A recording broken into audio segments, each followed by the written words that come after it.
If I needed help with the alcohol and drug problem, these are some of the people I wouldn't ask. The person at a drive-through window. You can't rock up and be like, hello, could I get a large fries, large drink, and help with a drug and alcohol dependency, please?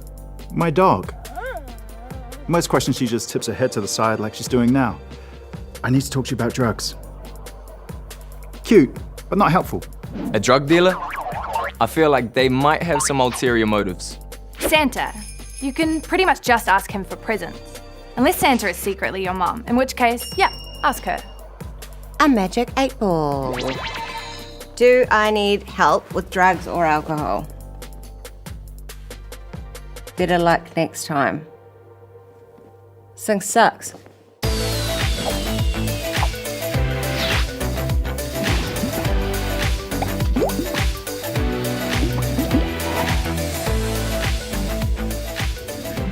So where can you turn to for help if you or a friend is having problems with drugs or alcohol? We all need to ask for help sometimes. Firstly, know that it's totally okay to seek help. Sometimes you might be afraid to seek help, like my boyfriend was when we broke down in Levin last Christmas. But it's important to know that you can ask for help, like I did when we broke down in Levin last Christmas. Drugs and alcohol can be addictive. They take a toll on your mind and your body, and it's understandable to feel overwhelmed. During my journey with drugs and alcohol, I never asked for help. I hit rock bottom, and looking back on it in hindsight, I wish I just talked to the people that were around me. I wish I didn't put up the walls and act like everything was okay. If I could go back in time, I would talk.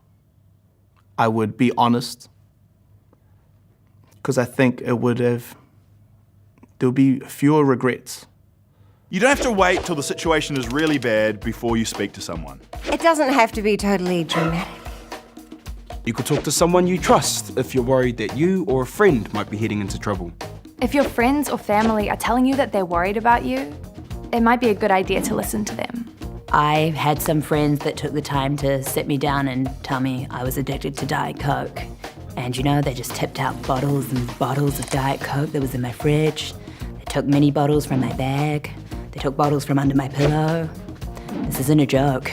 And I, got myself some help, and I've found alternatives like soda water. Think about what kind of support you might need. Do you want just a checkup to figure out if things are okay? Or do you want some extra support? There are services that can help you with both your worries around drugs and drinking and your mental health. For a long time, for too long, we didn't pay much attention to mental health. And now, finally, people are getting on board with how important it is. If you want to check up on how you're going, you could book into your local GP or your health clinic. You can make an appointment with your school counsellor. Or you can arrange to meet someone at your local alcohol and drug service. If you want to assess how you're doing before you meet someone in person, you can take the quiz at thelowdown.co.nz. I wasn't sure if the way I was feeling and thinking was an actual problem or just the normal day-to-day stresses of regular life. I took a quiz that helped me realise that the way I was thinking or feeling or not being able to sleep was something that I should probably get a little bit of help with. There are also helplines that you can call, or you can email or text if you don't feel comfortable talking on the phone. There are people who are bad at responding to texts or emails. I am one of those people. But luckily, there are people in the world that aren't like me that are there to respond right away. And these are like proper health professionals.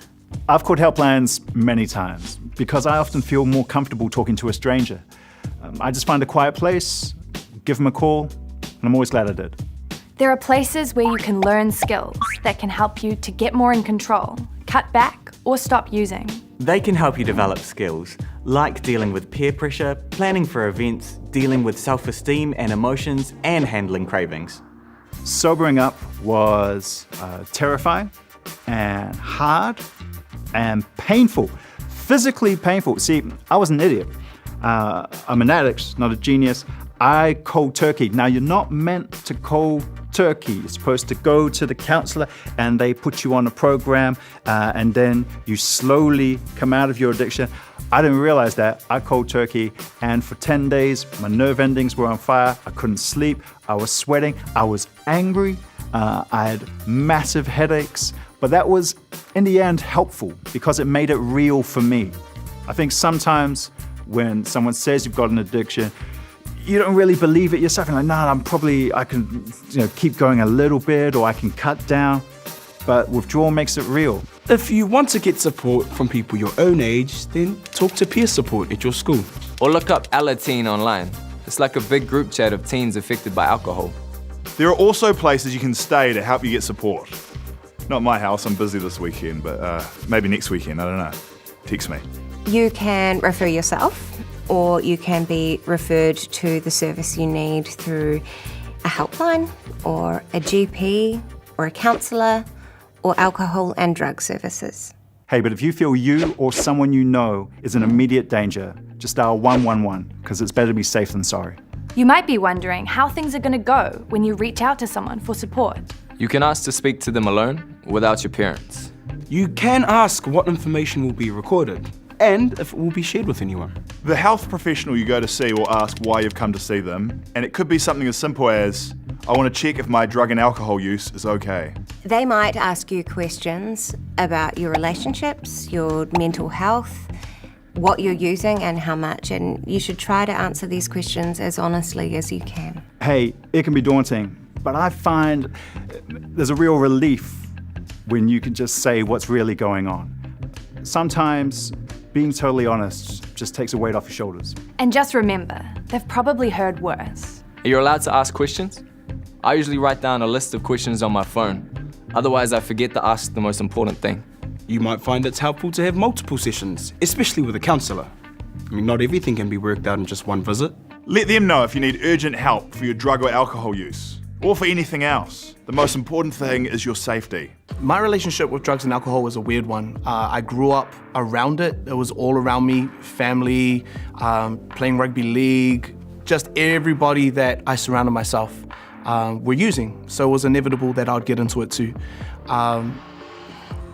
It's caused growing up to be a little bit harder, but I look back on it now and I think I'm real grateful that I was able to keep myself safe and that I had good people around me who kept me safe and kept me accountable as well. Once you get the help to stay healthy, here's some tips to help you stay on track. Have a plan for what to do if you have cravings. Distract yourself by keeping busy. Take the dog for a walk. Bake some cookies. Do some homework.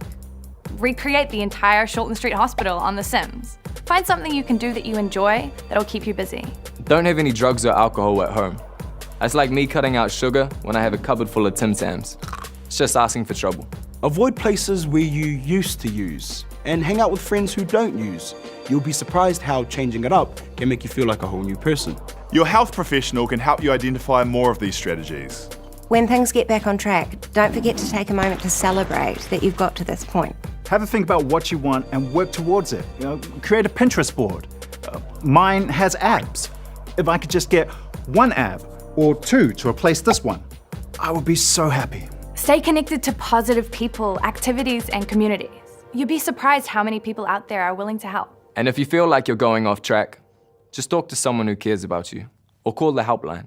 There's some game shows where you only get one chance to call a friend, but in real life, there's no limit. And that's great, because if I was on Who Wants to Be a Millionaire, I'd phone a friend like every answer.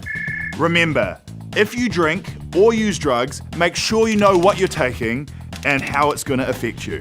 If you are using drugs or drinking underage, then you're breaking the law. So think about your risks and know your rights. The safest option is to not take drugs or drink.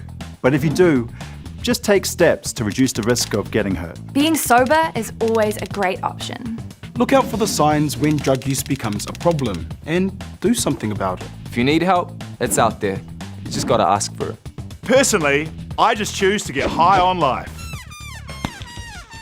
That is the most embarrassing thing that I've ever said out loud. Please delete that footage.